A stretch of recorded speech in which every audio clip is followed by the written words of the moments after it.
Dear students, युवाम की vocabulary class में आप सब लोगों का स्वागत है।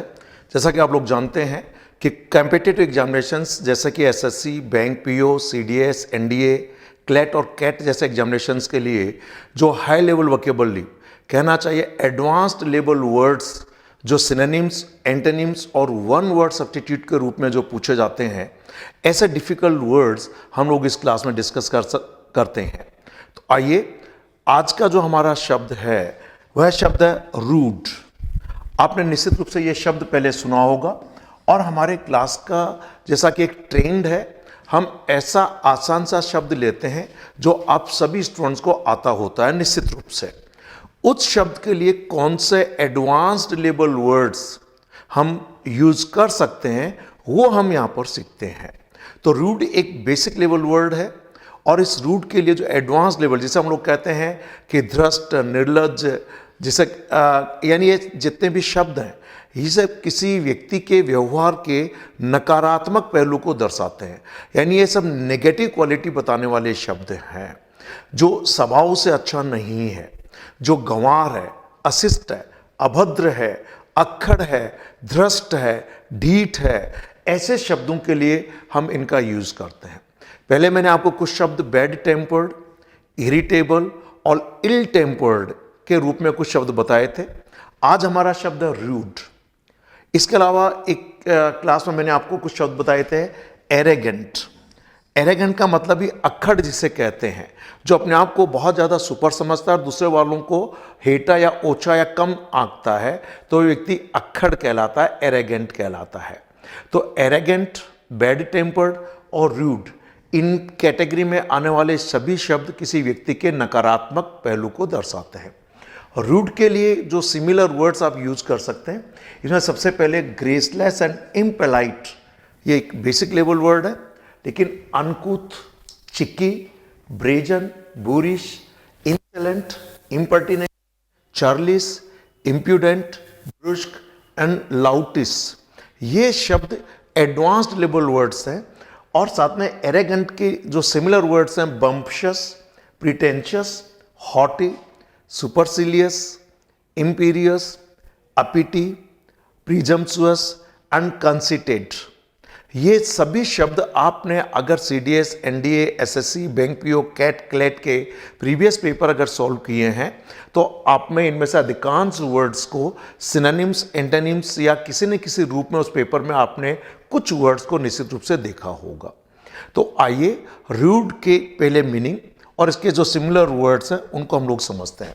जैसा कि आप लोग जानते हैं, रूड एक बेसिक लेवल वर्ड है। इसका मीनिंग है नॉट पोलाइट, इल मैनर्ड, यानी जो अशिष्ट है, असभ्य है, गंवार है, ये पहला मीनिंग है। इसके अलावा कोई चीज़ वल्गर है, यानी वो डिसेंट नहीं है, अश्लील है, तो इसके लिए भी हम लोग रूड शब्द का यूज करते हैं। रूड एक एडजेक्टिव है। क्या है ये? एडजेक्टिव है।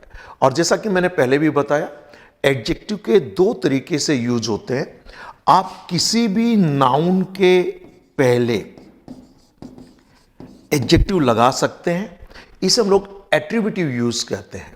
तो यहां पर जैसे कमेंट और कमेंट्स के पहले रूड लगा दिया, रूड जेस्चर जो हाव भाव है, rude letter, rude manner, rude noise, rude question, rude remark, rude shock, तो यहां पर ये एट्रीब्यूटिव यूज है।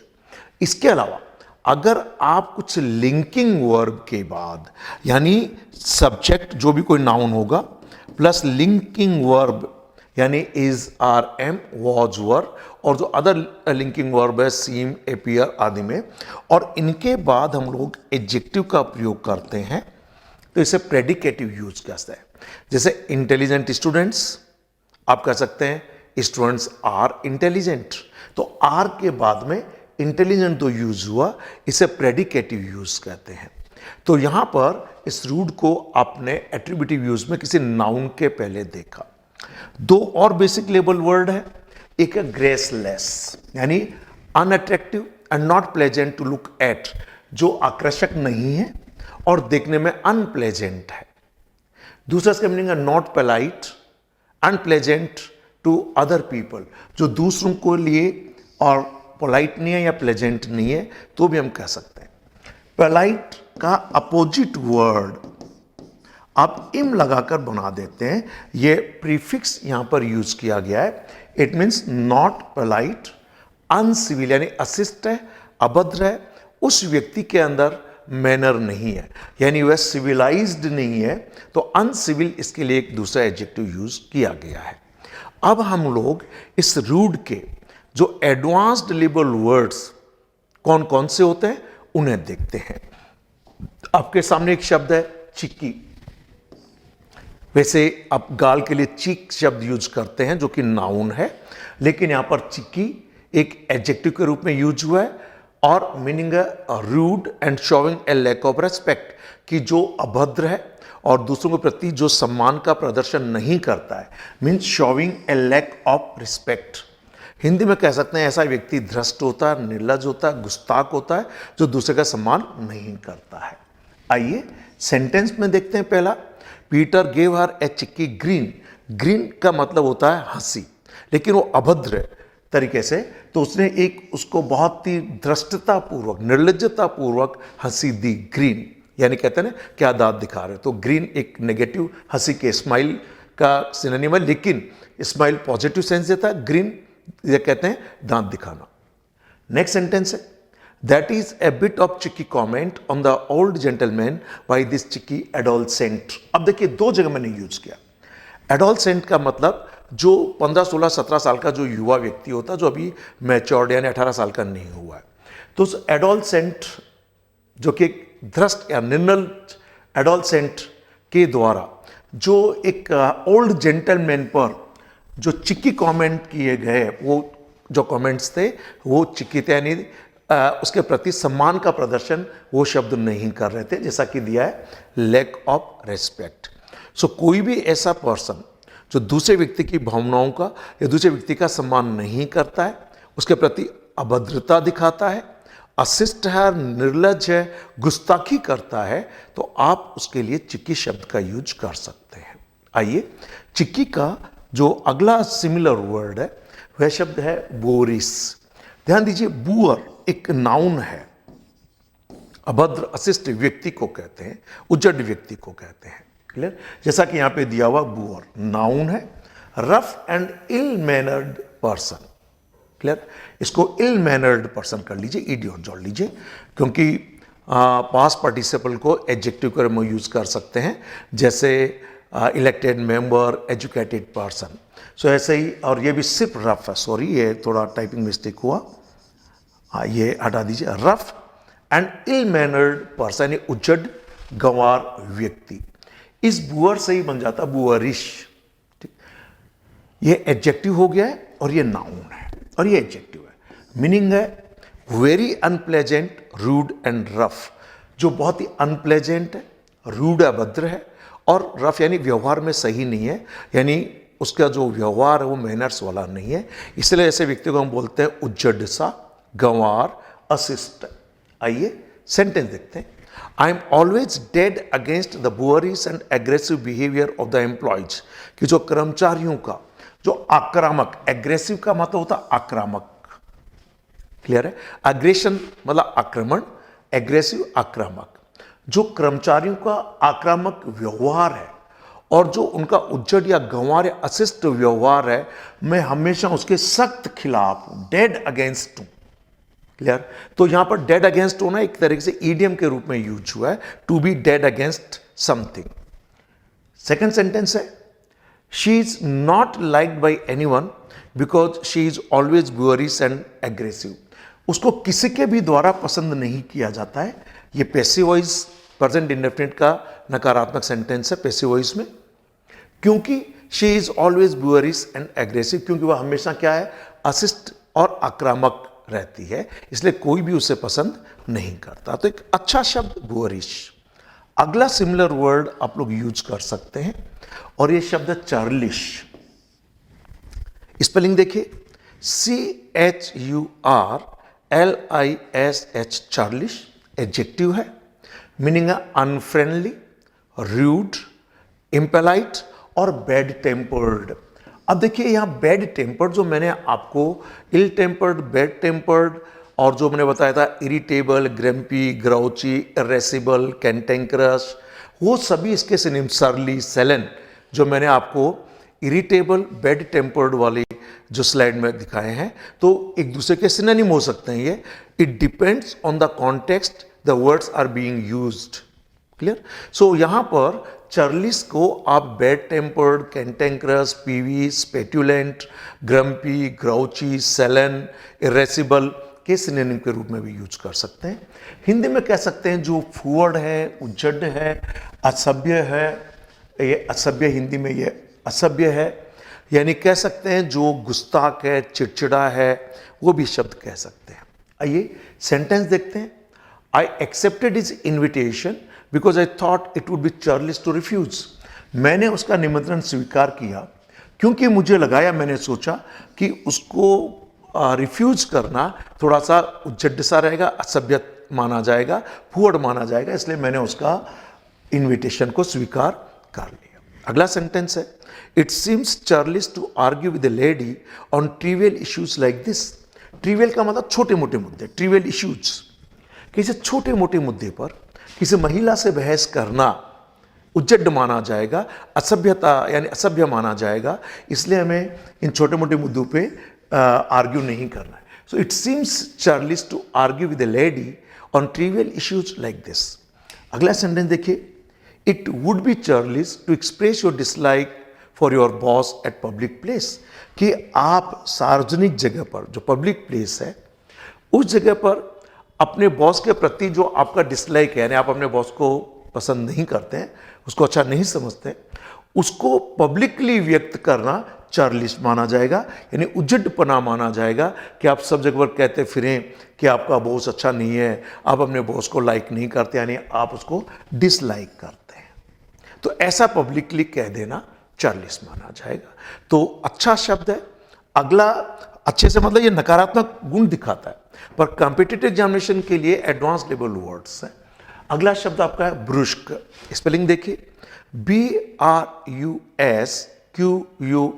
ब्रुस्क.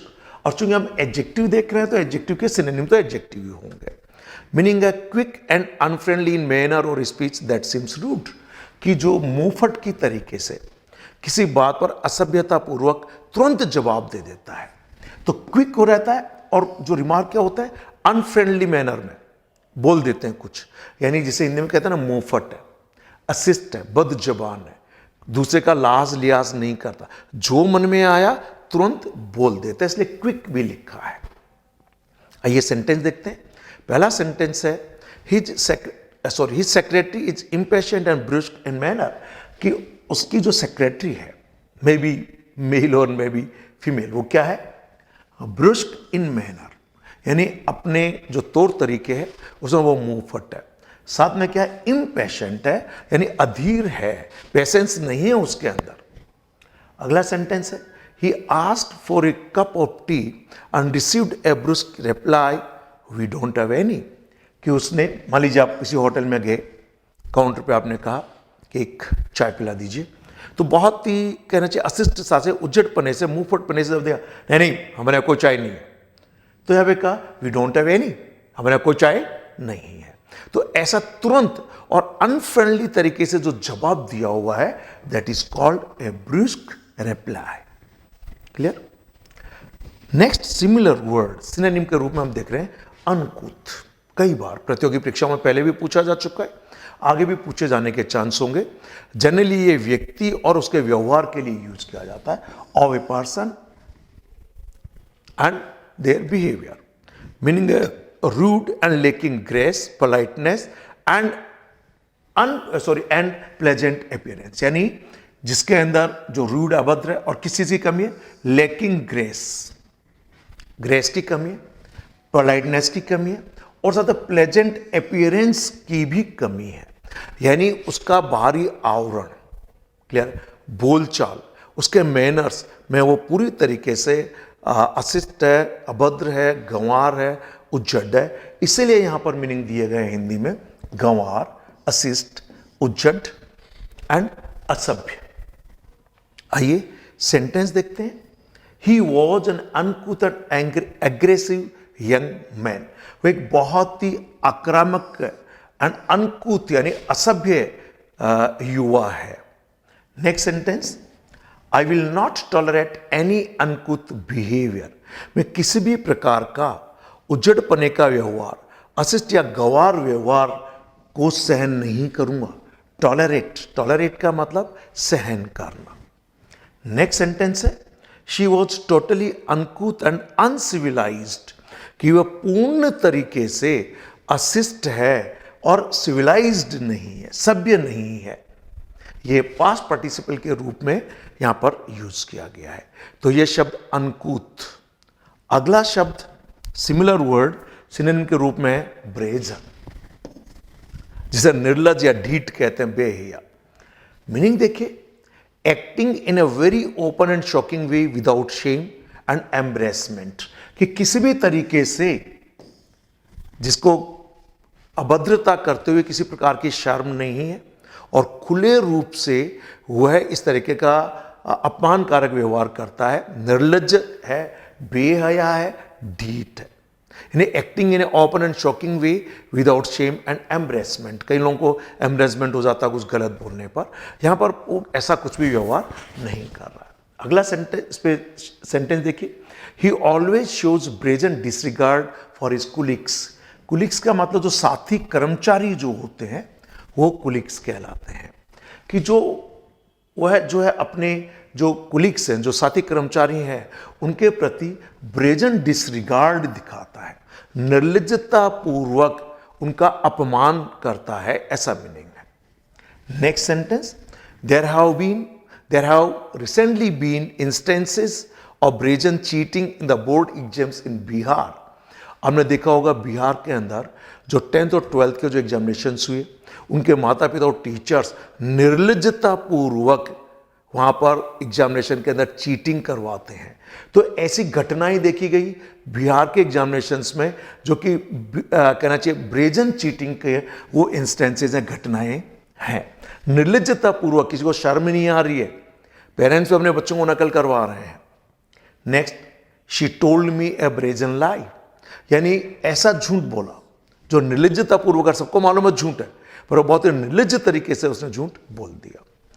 अब देखिए, मैं इसका एक फ्रेजल वर्ब है, टू ब्रेजन समथिंग आउट। ये एक फ्रेजल वर्ब। फ्रेजल वर्ब जो हम लोगों का idioms and phrases and phrasal verbs का जो सेपरेट हाई लेवल वोकेब का जो सेकंड इसका पार्ट है, उसमें हम इनको डील करते हैं। पर चूंकि यहाँ पे ब्रेजन को एज ए वर्ब यूज किया गया, and yet to brazen something out, it mean to face something with defiance and impudence, किसी चीज का सामना करना। डिफाइन, ये डिफाई जो वर्ब है, पहले भी इसके बारे में चर्चा हो चुकी, किसी के कानून या किसी के आदेश का उल्लंघन करना, अवज्ञा करना। क्लियर? तो to face something defiance and impudence, निर्लज्जता पूर्वक और ओपनली किसी के अवज्ञा का सामना करना। सेंटेंस जैसा कि he knew he could either admit the truth और ब्रेजन इट आउट, कि वह जानता था या तो वह सच्चाई को मान ले या फिर निर्लज्जता पूर्वक वो उससे साफ साफ मना कर दे। So either he knew he could admit the truth और ब्रेजन इट आउट, साफ साफ मना कर दिया जाए। ब्रेजनली एडवर्ब बन गया है, जो किसी एक्शन की विशेषता बताता है। तो ये इसका वर्ड फॉर्मेशन था कि किस तरीके से ब्रेजन जो एडजेक्टिव है उसे फ्रेजल वर्ब बना, और फ्रेजल वर्ब के साथ साथ यहां पर इसका एडवर्ब बना। आइए अगला सिमिलर वर्ड वह है insolent. First of all let us discuss its pronunciation and spelling. Its spelling is INSOLENT. So because of this O, some of the students pronounce this word as insolent. It's not insolent, it's insolent. Remember, in several words, this O is pronounced as A. In international, phonetic alphabets, it is written as this as SWA. Clear? जो हम लोगों की pronunciation की युवाम की book है, इस book में आपको सभी तरीके के प्रोनाउंसिएशन जो सामान्यतः स्टूडेंट्स गलत उच्चारण करते हैं, इवन प्रोनाउंस वर्ब है, प्रोनाउंसिएशन इसका नाउन है, इस प्रोनाउंसिएशन को भी कुछ गलती से प्रोनाउंसिएशन बोल देते हैं। It's not pronunciation, it's pronunciation. Learn correct pronunciation and it's spelling is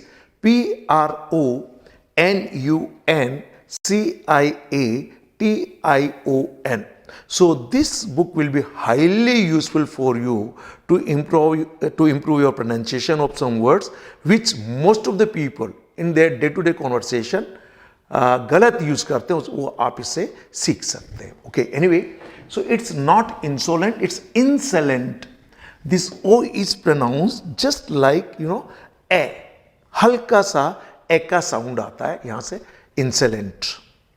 meaning है extremely rude and intensely showing no respect. अब देखिए, जो रूड है उसकी डिग्री बढ़ गई। एक्सट्रीमली रूड, एक तो सिर्फ अभद्र, यानी कि बहुत ज्यादा गंवार है, बहुत ज्यादा अशिष्ट है, बहुत ज्यादा अभद्र है, बहुत ज्यादा ढीठ है, धृष्ट है, उसकी डिग्री बढ़ गई रूड की, एक्सट्रीमली रूड। एंड जानबूझकर, इंटेंशनली, जानबूझकर किसी के प्रति सम्मान नहीं दिखाता, intentionally showing no respect. Clear? यानी वो धृष्ट है, ढीठ है, उदंड है, अक्खड़ है। क्लियर? आइए इसका कुछ सेंटेंस देखते हैं। Insolent behavior of the students will not be tolerated at all, warned the principal. Principal college और स्कूल के जो प्रधानाचार्य हैं, जो प्राचार्य हैं, उन्होंने चेतावनी दी कि विद्यार्थियों का उदंड व्यवहार, अक्खड़ व्यवहार, अशिष्ट व्यवहार, असभ्य व्यवहार किसी भी हाल में सहन नहीं किया जाएगा। Will not be tolerated. Future indefinite का पैसिव वॉइस है। रियल सब्जेक्ट है इंसलेंट बिहेवियर ऑफ स्टूडेंट्स। विद्यार्थियों का जो इंसलेंट बिहेवियर है वो किसी भी हालत में सहन नहीं किया जाएगा, प्रिंसिपल ने चेतावनी दी। Next, I was taken aback by an appallingly insolent reply by the boy. देखिए, टू बी टेकन अबैक, जिसे मान लीजिए किसी व्यक्ति से आपको गलत व्यवहार की उम्मीद नहीं थी और उसने आपसे मिसबिहेव किया या गलत बोल दिया, कहते मैं तो उसके उत्तर सुनकर भौचक्का रह गया। तो भौचक्का रह जाने का मतलब to be taken aback. Clear? So एक इडियम है to be taken aback.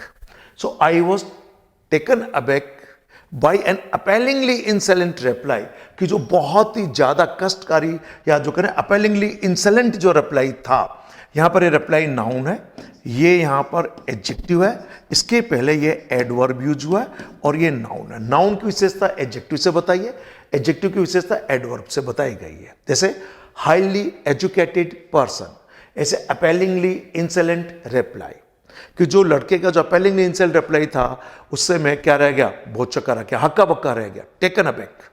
So to be taken aback एक इडियम के रूप में यूज हुआ। अगला sentence, He spoke angrily in an insolent tone of voice, कि बहुत ही गुस्से की आवाज में वह बोला।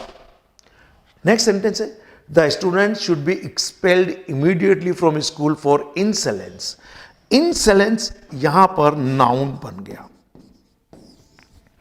ये एब्स्ट्रैक्ट नाउन है, यानी अभद्रता, असभ्यता, अक्खड़पना, उज्जडपने के लिए स्टूडेंट्स को कॉलेज से तुरंत एक्सपेल कर देना चाहिए, उसको कॉलेज से इमीडिएटली निकाल दिया जाना चाहिए।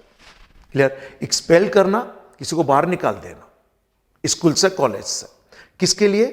फॉर इंसलेंस, उसकी धृष्टता के लिए, उसकी उद्दंडता के लिए, उसकी असभ्यता के लिए।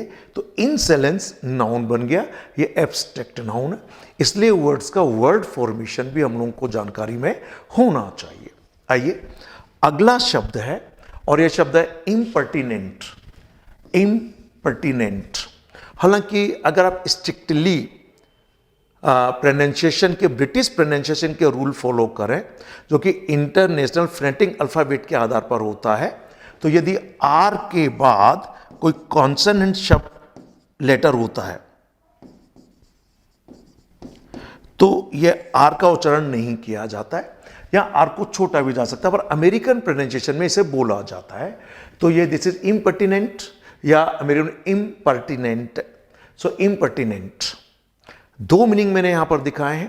पहले व्यक्तियों के स्वभाव के बारे में है और इसका मीनिंग है rude and not respectful to somebody who is older and more important than you, कि जो उम्र में आपसे बड़े हैं या पद में आपसे ज्यादा महत्वपूर्ण है, उस व्यक्ति के प्रति अगर कोई व्यक्ति रेस्पेक्टफुल नहीं है और उसके प्रति वह रूड है, यानी अभद्र है, एंड नॉट रेस्पेक्टफुल किसके प्रति, टू समवन, उस किसी व्यक्ति के प्रति हु इज ओल्डर और मोर इंपॉर्टेंट देन यू, जो आपसे ज्यादा महत्वपूर्ण है और उम्र में आपसे बड़ा है, तो उस व्यक्ति क्या कहलाएगा, इम्पर्टिनेंट। सेंटेंस में देखिए, she is an impertinent women and always behaves arrogantly, कि वह एक बहुत ही अभद्र, अशिष्ट, ढीठ, भ्रष्ट महिला है और हमेशा अक्खड़पने से व्यवहार करती है।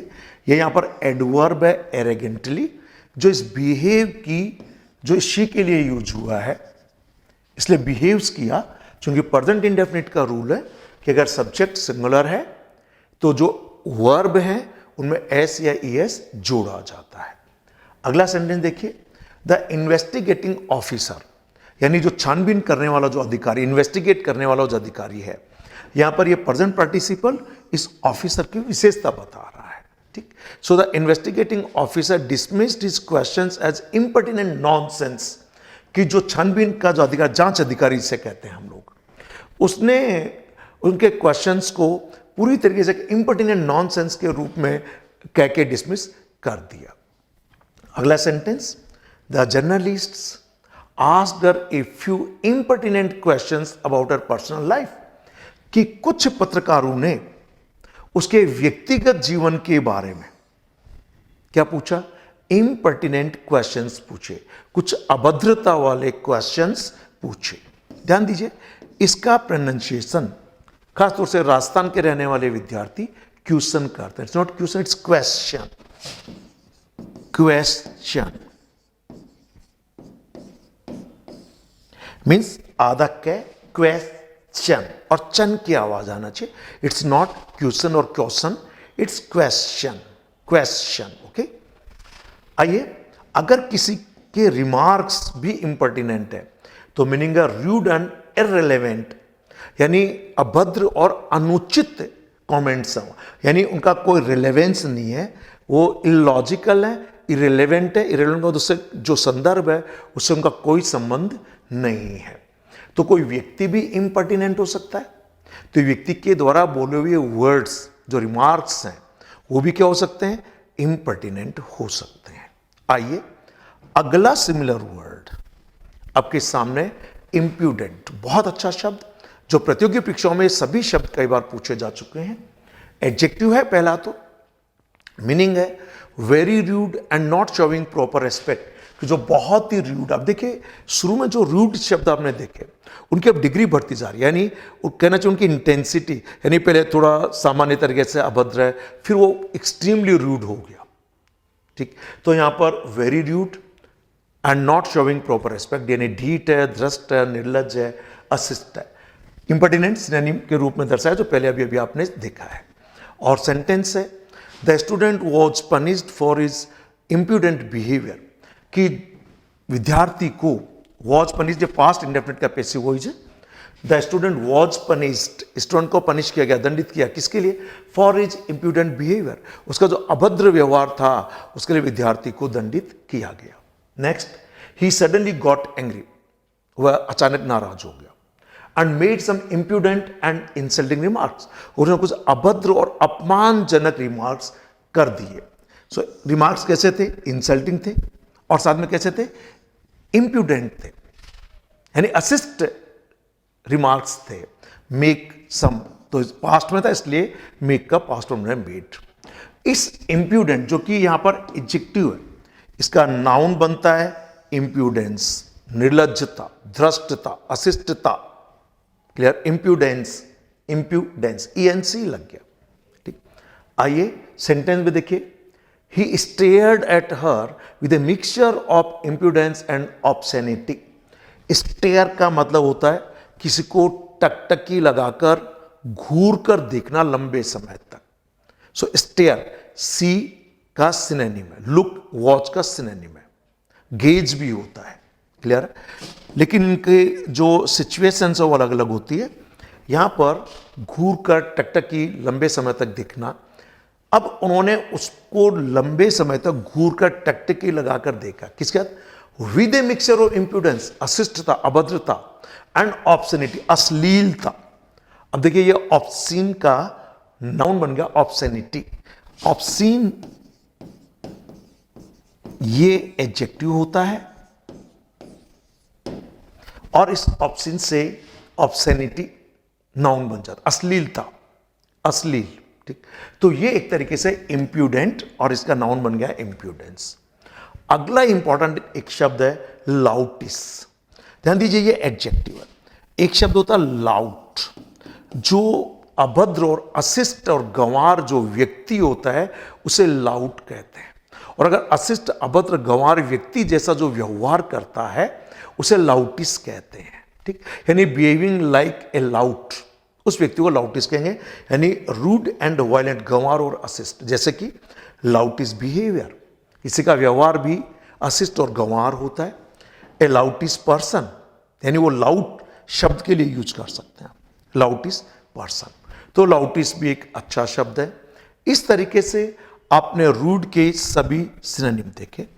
एक बार के लिए मैं रिपीट कर दूं, रूड, एरेगेंट, और इसके पहले मैं आपको कुछ शब्द बता रहा था जो कि चिड़चिड़ा, क्लियर, बैड टेम्पर्ड, गुस्सेल, बदमिजाज, उसके लिए irritable, bad tempered and ill tempered के जो सिनोनिम थे जैसे ग्रम्पी, ग्राउची, वो शब्द जो कि अलग स्लाइड में दिए, ये सारे शब्द किसी व्यक्ति के व्यवहार को लेकर हैं और वह व्यवहार सकारात्मक नहीं है, इन उनका व्यवहार को अच्छा नहीं माना जाता है, नेगेटिव, नकारात्मक उनका ये गुण है। तो इसके लिए यानी गुण के अवगुण कहना चाहिए बेसिकली। तो रूड के सिनोनिम में ये तो बेसिक, जिसमें ग्रेस नहीं है, ग्रेसलेस एंड इम्पोलाइट, यानी जो व्यक्ति पोलाइट नहीं है, नम्र नहीं है, ठीक। सिनोनिम में uncouth, brazen, cheeky, boorish, insolent, impertinent, churlish, impudent, brusque and loutish, ये आपने सीखे। एक अन्य स्लाइड में हमने एरेगेंट, अखड़, bumptious, pretentious, haughty, supercilious, imperious, uppity, presumptuous and conceited सीखे। ये सारे शब्द आपको जो युवाम के जो ऑनलाइन कोर्स है इनमें तो आप सीख ही रहे हैं। साथ में जो युवाम की जो हाई लेवल वॉकेब की जो हमारी बुक है, ये सारे शब्द आपको अपने इस बुक के अंदर दिए गए हैं। साथ में अगर आपने ऑनलाइन इस बुक को आप खरीद सकते हैं। इसके अलावा हमने इनको एक कहना चाहिए कि वर्ड के फॉर्मेट में जो मैं आपको समझा रहा हूँ, पढ़ा रहा हूँ, इसके लिए आपको यहाँ पर पीडीएफ के रूप में, अगर आपने कोर्स ज्वाइन किया है हमारा वॉकेब का, तो पीडीएफ के रूप में भी आपको इन शब्दों को जिस तरीके से मैंने समझाया है वो आपको उस पर मिल जाएंगे। ये हाई लेवल वोकेबलरी सभी competitive examinations, SSC, CDS, NDA, bank PO, CLAT, CAT और यूपीएससी के जो अदर एग्जामिनेशंस हैं उनके लिए काफ़ी फ़ायदेमंद है, यूज़फुल है। और अगर आप एडवांस लेवल वर्ड सीखना चाहते हैं तो इस बुक्स की हेल्प के साथ साथ अच्छी डिक्शनरी को रेफर करना और अच्छे लेवल के न्यूज़पेपर पढ़ना काफ़ी फ़ायदेमंद होते हैं। Thank you very much, have a nice day.